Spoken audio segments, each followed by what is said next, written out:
de généraliser, et nous sommes aujourd'hui théoriquement à presque la majorité des régions, théoriquement je dis bien, mais avec des périodes de coupure, par manque de réactifs, par manque de papier buvard, par non-adhésion des soignants. Et tout ceci est vraiment aujourd'hui critique et nécessite d'être réanimé pour qu'on puisse aller vers l'avant. Donc nous avons l'honneur et le plaisir pour le premier orateur d'avoir avec nous professeur Mourtali Mustafa. Mourtali Mustafa aujourd'hui est une figure incontournable en pédiatrie en général, mais en néonatologie en particulier. Toutes nos équipes est honorée de collaborer avec vous, professeur Mourtali, et vraiment, on vous rend hommage pour tout ce que vous rendez au Maroc ces dernières années, pour l'accompagnement, pour la formation, pour le coaching des différentes équipes. Nous vous adorons tous. Donc, professeur Mourtali va nous parler, c'est du fond du cœur, va nous parler du dépistage néonatal, passé, présent et futur. Chaque orateur aura une vingtaine de minutes pour laisser la place à la discussion. À vous la parole.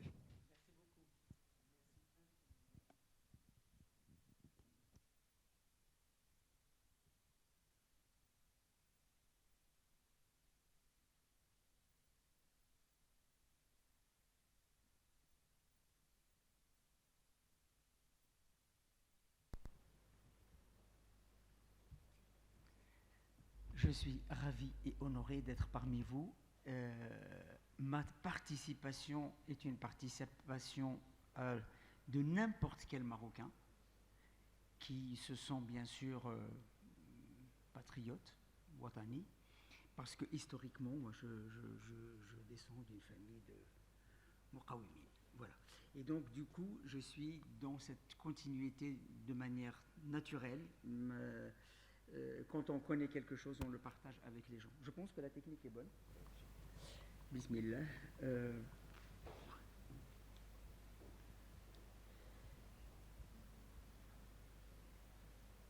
Pour Monsieur Ponvert, je vais parler en français. Oui, tout à fait. Il y avait des moments difficiles hier soir parce que c'est voilà. Et donc, mais là j'ai décidé de faire ma communication en français. Est-ce qu'on peut avoir la première diapositive, s'il vous plaît?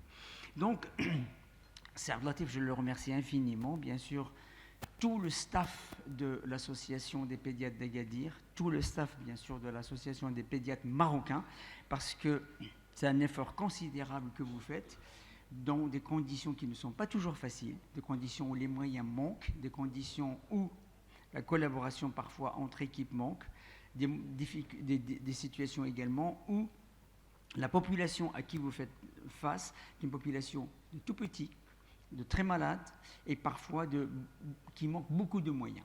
Et donc vous faites avec ce que vous avez et avec ce que vous pouvez avoir comme moyen, mais je sais que vous faites au mieux pour donc, le bien de ces enfants. Le thème c'est dépistage passé, présent et futur. Je vais parler essentiellement du présent, enfin un petit peu de passé, mais beaucoup de présent, et je vais essayer d'élaborer quelques idées sur le futur du dépistage parce que Amina a rappelé que le Maroc est bien sûr fait partie des pays où on dépiste, au même titre qu'un certain nombre de pays qu'on appelle un moyen limité pour le dépistage. C'est un démarrage assez difficile. J'ai, je pense, 4 ou 5 diapos concernant ce qui a été publié pour les gens qui s'occupent du dépistage au Maroc. Je n'ai pas trouvé beaucoup de documentation sur le dépistage. Peut-être que j'ai mal cherché, j'en sais rien. En tous les cas, je sais qu'il y a une ébauche de dépistage qui a été faite. Et cette ébauche, je n'ai pas de jugement parce que je n'ai pas suffisamment de matériel pour savoir exactement quel est le pourcentage de la population dépistée.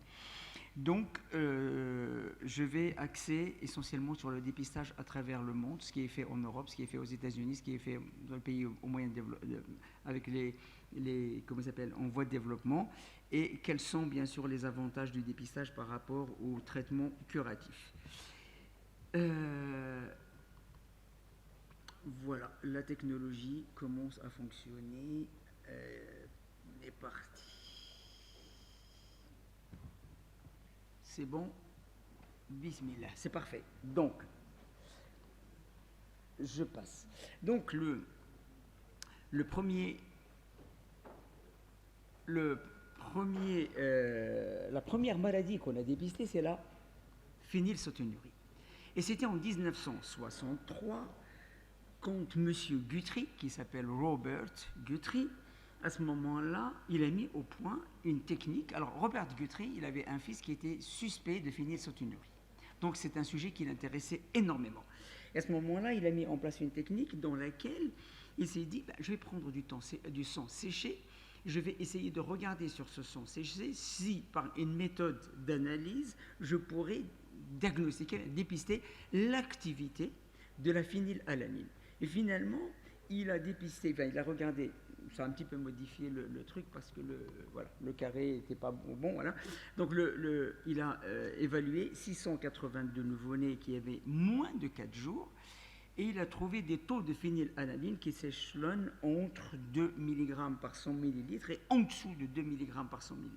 Et à ce moment-là, il a regardé ces enfants, ils sont normaux. Il a dit, c'est probablement la phénylalanine, le taux de phénylalanine doit être supérieur à 6 mg par 100 ml pour que la situation soit pathologique.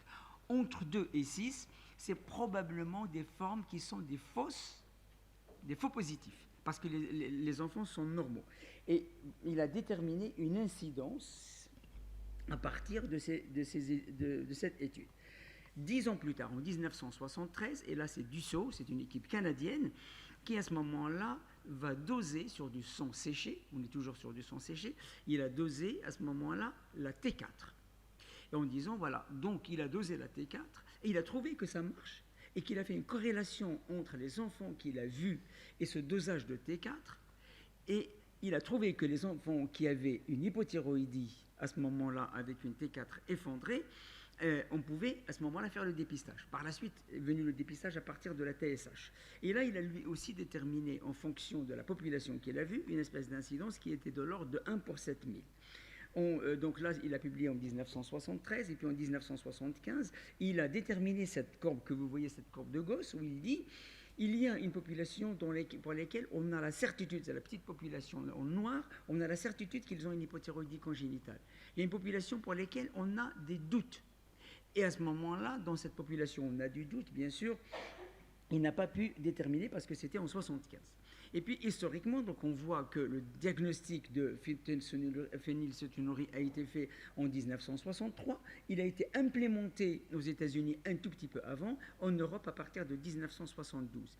Suivi à ce moment-là par l'hypothyroïdie, parce que c'était la deuxième pathologie qui a été dépistée, en 1978, puis par l'hyperplasie congénitale du surrénal en 1995, puis par la mycosiose en 2002, et puis par le déficit en acylco-déshydrogénase en 2020, et ainsi de suite. Donc on arrive à ce moment-là au SCID et aux autres pathologies. Ce dépistage, il a abouti à quoi? Il a abouti à un traitement chez les enfants, ou la prévention, en tous les cas, des pathologies chroniques et des séquelles chez ces enfants. Donc le constat actuel, c'est que tous ces enfants sont normaux à la naissance. Et c'est ça qui est trompeur. Ils n'ont pas de signes cliniques qui vous orientent. D'un autre côté, on ne trouve pas d'antécédents familiaux. Donc ce sont des enfants de nouveau. Voilà. Le dépistage néonatal reste le seul moyen pour permettre à ce moment-là de faire le diagnostic d'une pathologie qui n'est pas encore exprimée et qui ne s'exprimera que dans quelques semaines ou quelques mois. Et on sait que dans les pays industrialisés, le dépistage est un programme de santé publique et il est implémenté dans pratiquement la plupart des pays développés, de l'ordre de 99% de la population est dépistée. Environ 99%, parfois 100% de la population est dépistée. Dans les pays à moyens limités, malheureusement, le dépistage n'est pas une priorité nationale. Et je ne sais pas pourquoi, donc je me demande pourquoi, comme vous bien sûr. Et les enfants, malheureusement, quand ils ne sont pas dépistés plus tôt, que ce soit la phénylcétonurie, que ce soit l'hypothyroïdie, que ce soit le 17-OHP, on les voit à un stade clinique. Et au stade clinique, il y a déjà des séquelles qui sont installées, il y a déjà des troubles irréversibles.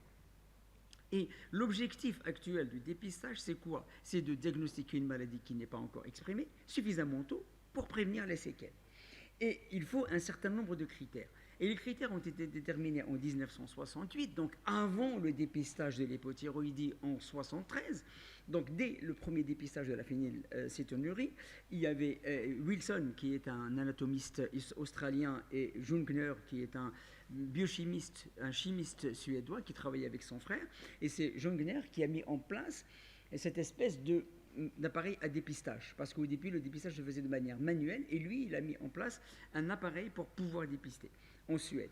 Et ils ont à ce moment-là recommandé en 1968 à l'OMS un carnet, enfin un guide pour le dépistage. Et ce guide pour le dépistage, il est basé sur 10 critères. En disant, premièrement, la maladie doit être suffisamment sérieuse et pose un problème de santé publique. Il doit exister un traitement acceptable pour cette maladie. Les moyens de diagnostic et les traitements doivent être accessibles. Il doit y avoir une phase de latence qui laisse le temps aux médecins, bien sûr, de mettre en place une thérapie prophylactique ou préventive. Il faut un test de dépistage approprié, acceptable par la population, et on doit connaître l'histoire, le développement et le devenir de la maladie. Si on ne connaît pas la maladie, on ne peut pas la dépister, on ne peut pas la traiter. Et le diagnostic, et pourquoi il doit dire ça? Parce qu'il y a des maladies qui se manifestent à l'âge de... Prends la Corée de Huntington, qui se manifestent à l'âge de 40 ans. On ne peut pas faire des dépistages, on peut en parler si on a le temps pour des raisons plutôt éthiques et non pas techniques. Et puis, le diagnostic doit être rentable par rapport au traitement, et le coût doit être équilibré, et le dépistage doit être un processus continu et non pas un coup par coup. Voilà, donc ce sont ces critères-là qui sont actuellement mis en place. Donc les caractéristiques techniques, le prélèvement doit être simple, il doit être rentable, avec des méthodes peu coûteuses, la technique doit être accessible et simple. Donc ce sont des éléments de principe de base. Si on n'a pas ces principes de base, on ne peut malheureusement pas mettre en place le dépistage. Accessible et acceptable. Acceptable, ça veut dire qu'il n'y aura pas de contrainte ni sur la famille, ni sur l'enfant. Et efficace. Efficace, ça veut dire quoi? Ça veut dire qu'il est sensible, il n'y a pas tellement de faux négatifs, et spécifique, il n'y a pas tellement de faux positifs. Il doit exister, mais très très peu. Et puis, gratuit. Donc les modalités pratiques, c'est un prélèvement avec du sang séché, donc un buvard, un papier buvard, tout simplement. Et ce prélèvement doit contenir l'identification du patient, l'identification de la structure qui envoie, et ainsi de suite, et l'adresse du centre, et aussi le résultat. Et ce résultat, il doit être interprété en fonction, bien sûr, d'un certain nombre de valeurs. Il y a un résultat, il peut être normal, c'est dans 99% des cas, et lorsqu'il n'est pas normal, il est soit franchement pathologique ou limite. Lorsqu'il est limite, il doit y avoir un deuxième prélèvement sur le même prélèvement qu'on appelle papier Guthrie, papier buvard. Donc ce n'est pas une prise de sang, c'est un papier buvard qu'on renvoie une deuxième fois. Ça, c'est très fréquent dans certaines situations qu'on va voir tout de suite. Et lorsque le résultat est franchement anormal, c'est-à-dire vraiment pathologique, dans ce cas-là, l'enfant est convoqué dans un centre de dépistage ou dans un centre hospitalier à proximité de lui, pour que l'annonce soit faite par un médecin, on a vu l'annonce hier, pour que la consultation soit spécialisée par un médecin spécialiste, et compléter les examens complémentaires et entamer les traitements. La technique. Le sang du cordon a été testé.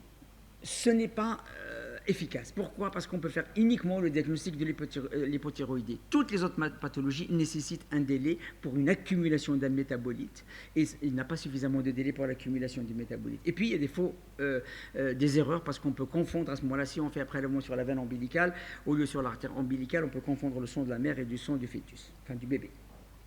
Et puis un deuxième moyen, le truc, c'est que le moment du dépistage, il y a eu plusieurs études qui ont été faites sur le moment du dépistage. Le moment le plus favorable, c'est entre J2 et J4, c'est-à-dire entre 48 heures et 72 heures de vie, au plus tard J4, au plus tôt supérieur à H24, c'est-à-dire vers H36.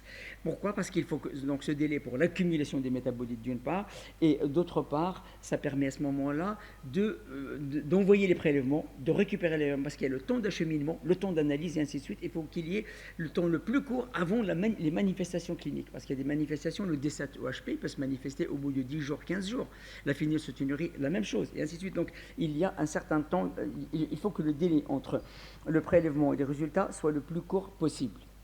Certains facteurs influencent. Par exemple, la prématurité. Nous, on le voit dans le service, il y a un nombre, il y a presque 5 à 6% des enfants pour lesquels on refait 2 dépistages. On fait le dépistage J3, J4, J5, et vous allez recevoir une réponse dans 15 jours. On vous dit, ah, il y a un doute sur le DSA2HP ou sur ceci ou sur cela. À ce moment-là, on refait un autre. C'est lié à la prématurité. Donc il y a une immaturité qui intervient là-dedans. Quand vous avez un ictère, quand vous avez une parentérale excessive, exclusive, parce qu'il faut quand même une alimentation orale, en particulier en ce qui concerne les acides aminés, voilà, transfusion, et ainsi de suite. Donc il y a un certain nombre de critères, malheureusement, qui faussent les résultats. Et le prélèvement, c'est très simple. J'espère que le film va marcher. Non, enfin, c'était pas ça. Je pense qu'il ne marche pas parce qu'il était sur ma clé. Ah si. Voilà. Donc, soit le talon, soit un prélèvement standard avec une aiguille, et ainsi de suite. Cette petite que j'ai fait prélever il y a 2 jours, elle est de Marrakech. Voilà. Donc, la technique d'analyse, il y a différentes techniques actuellement. Auparavant, on utilisait essentiellement l'ELISA, on continue à utiliser l'ELISA, la spectrométrie de masse en tandem MS-MS, ou bien le séquençage de nouvelle génération. Essentiellement, il n'y a que la Norvège actuellement qui utilise le séquençage de manière routinière. Les autres utilisent le séquençage au coup par coup. Et la même chose se pose la question de la conservation des cartons. Parce que c'est tout un stock du matériel génétique. Donc ce séquençage, enfin, ces techniques permettent à ce moment-là, on arrive à des techniques de plus en plus performantes. Et là, c'est une évolution, par exemple, de dépistage actuellement. Cette évolution montre quoi? Montre qu'il y a eu énormément d'efforts qui ont été faits avant, vous ne le voyez pas, vous, sur l'écran, beaucoup d'efforts qui ont été faits avant les années 2020, et ces efforts qui ont été faits avant 2020, pourquoi? Parce qu'il y avait énormément de retard. C'est pour cela qu'on avait dépisté beaucoup de choses. À partir de 2020, il y a quoi? Il y a actuellement 2 pathologies. Il y a le déficit immunitaire combiné qu'on va mettre en place normalement en 2024 ou en 2025. C'est déjà fait aux États-Unis, mais en Europe, ce n'est pas encore installé. Et puis, il y a le dépistage de la maladie du gène SMN, donc qui est en grand débat et on peut en parler. Quand on s'intéresse par exemple à l'Europe, ne vous inquiétez pas, vous n'arrivez pas à lire cette diapo, moi non plus. C'est montrer uniquement ce qui est encadré en rouge. Le nombre de centres par pays. Donc le nombre de centres ne dépend malheureusement pas de la population, il dépend de la richesse du pays. Et puis la dispersion du pays. Si vous prenez par exemple l'URSS, vous avez la Russie, 78 centres en Russie. Parce que c'est un pays qui est immense, avec une population qui est pas négligeable. Vous prenez les autres pays qui ont à peu près une population identique, vous trouvez 3 ou 4 ou 10. En France, il doit y avoir 15 centres ou 16. En Espagne, la même chose. Donc, le nombre de centres intervient aussi. À travers le monde, qu'est-ce qu'on voit? C'est illisible. Mais vous voyez par exemple que là, c'est aux États-Unis, et ça fonctionne en fonction des États. Chaque État dépiste ce qu'il veut. Ce qu'on peut voir, c'est que, vous voyez, ça a commencé suffisamment tôt. Vous voyez, 1965, 1980. En fonction des États, chaque État a commencé dès qu'il a pu. Mais suffisamment tôt, par rapport, par exemple, à l'Europe. La même chose, quand on regarde comment il s'appelle? Là, c'est en Europe, vous voyez, tous les dépistages, ce sont des dépistages nationaux, et non pas en fonction de l'État ou de la région. Un dépistage national, c'est un programme national appliqué sur toute la population du territoire. Quand on s'intéresse par exemple là au Canada, ce sont des dépistages soit en fonction de la province, soit en fonction du territoire. Chacun organise à la fois son dépistage, et il organise qu'est-ce qu'il veut dépister. Pourquoi? Parce qu'il y a une dispersion de la population. Ce sont des populations arabogènes, c'est ça. Et ils ont des pathologies diversifiées. Donc ils dépistent en fonction des régions les pathologies qui les intéressent. Donc c'est pour cela que c'est fait en fonction des provinces et des territoires. Quand on s'intéresse à notre entourage, à nous, la région MENA, en 2006, il s'est tenu à Marrakech la première réunion du screening, donc mondial, et il y avait à ce moment-là la déclaration de Marrakech en 2006. Ça fait beaucoup d'années. Et donc, qu'est-ce qu'il y a eu? Bon, vous voyez que on dit quoi? Le dépistage des nouveau-nés est important parce qu'il permet de prévenir les pathologies, permet également de prévenir les séquelles de nos enfants, our children, de nos enfants. Et voilà. Donc, il y a eu des bonnes intentions. Une déclaration de bonnes intentions. Quand on s'intéresse à ce qui s'est passé dans la région MENA, vous allez regarder de l'autre côté. Vous voyez qu'il y a certains pays qui arrivent à 99%, 100%. Alors, au Maroc, ça a commencé, donc, d'après ce que j'ai vu, start en 2015. Et de manière, vous voyez, sélective. Donc c'est ce qui a été publié dans le truc. Je ne savais pas que c'était commencé en 2012, mais là c'est marqué en 2015. Autre élément qui intervient dans notre région, la région MENA, c'est quand vous regardez, par exemple, ceux qui arrivent à faire un dépistage, vous regardez la toute dernière partie, c'est 94, 99, 100%, et en même temps vous regardez quel est le pourcentage alloué par rapport au PIB. Vous voyez par exemple que certains pays allouent 6%, 8%, 10% de leur PIB à la santé. Et nous, on fait partie des pays qui allouent moins. On a 2%. On n'est pas les pires, il y a 2%. Et voilà. Donc, c'est probablement une clé. Ce n'est pas la clé, mais c'est une des clés. Donc, au Maroc, il y a eu pas mal d'études qui ont été faites. Il y a une première étude que j'ai vue qui a été publiée par les gens de Fès il y a déjà quelques années, où ils ont, à ce moment-là, évalué une sorte d'incidence. Et puis, il y a eu un dépistage, une étude pilote qui a été faite, que je vous rapporte ici, qui dit quoi? Qu'il y avait 12 cas d'hypothyroïdie qui ont été confirmés, et soit une fréquence de 1 pour 1300 naissances au Maroc. Donc ça, c'est l'une des études pilotes. Je ne connais pas d'autres études pilotes. Et puis, il y a cette étude qui a été faite également au Maroc en ce qui concerne l'utilisation de la spectrométrie de masse et le dépistage des erreurs innées du métabolisme. Et là, ce n'est pas un dépistage, en réalité.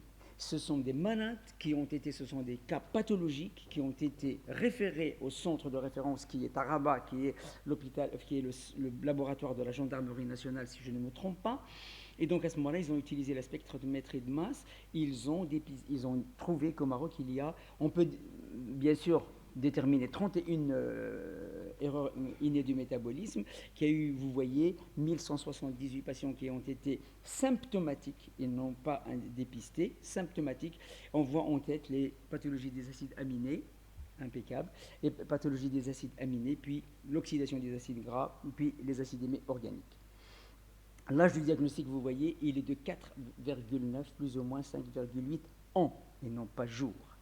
Alors, l'avenir du dépistage, l'avenir du dépistage, il est extrêmement important, particulièrement pour nous, parce que le dépistage coûte beaucoup, beaucoup, beaucoup moins cher que traiter une pathologie.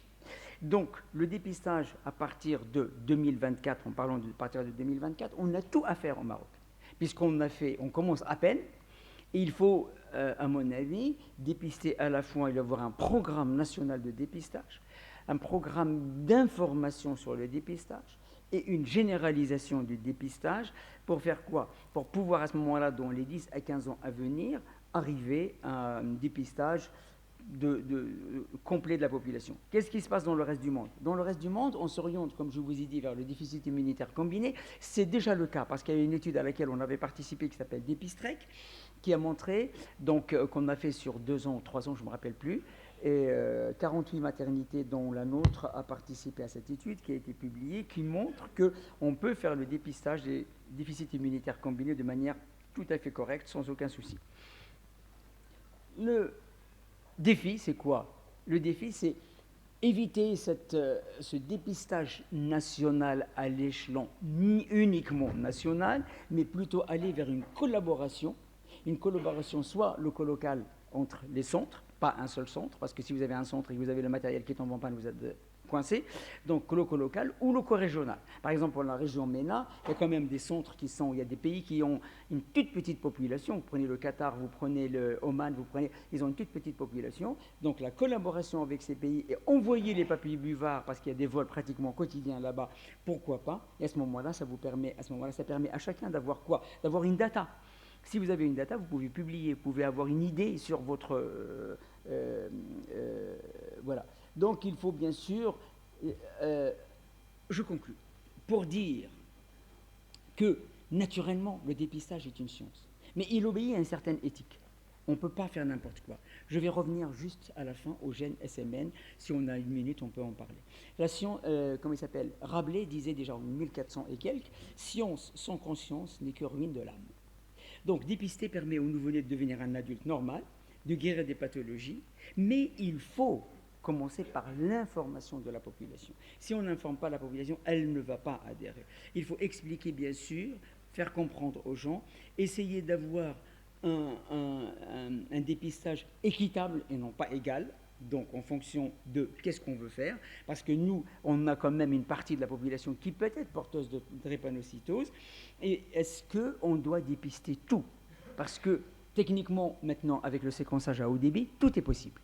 Et est-ce qu'on doit dépister, par exemple, l'amyotrophie spinale infantile, sachant que quand on dépiste, c'est l'objectif de traiter un enfant, c'est 2 millions d'euros. Je parle en euros.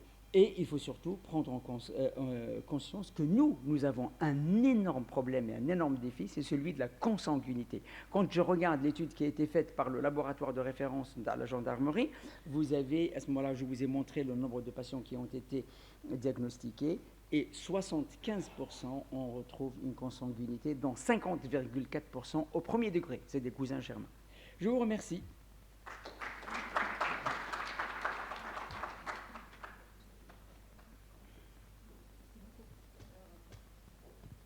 Merci beaucoup, professeur Moursali. Je pense qu'on groupe les questions.